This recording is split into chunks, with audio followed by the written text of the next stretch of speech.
Bacteria या जीवाणु से होने वाले रोग। इसकी ट्रिक क्या है? पंडित का टिक न्यू है बैक्टीरिया। बैक्टीरिया से तो बन गया बैक्टीरिया।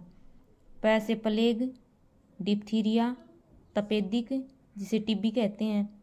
का से काली खांसी, टी से टीटनस, कै से कुष्ठ रोग, इसका दूसरा नाम हैंसन रोग है। न्यूमोनिया, एजा। और एक टीबी के लिए एक वैक्सीन लगती है BCG। इसकी फुल फॉर्म पूछी जाए अगर पेपर में, बैसिलस कालमेट ग्यूरिन। बच्चे के जन्म लेने के 48 घंटे के भीतर ये वाली वैक्सीन लगनी बहुत ज़रूरी हो है, टीबी की BCG, बैसिलस कालमेट ग्यूरिन। एक DPT की फुल फॉर्म पूछी जाए करें, डिप्थीरिया पर्ट्यूसिस टीटनस। इसमें पी के बारे में पूछा जाया करे कि पी से क्या बनता है? पर्ट्यूसिस। पर्ट्यूसिस मतलब काली खांसी।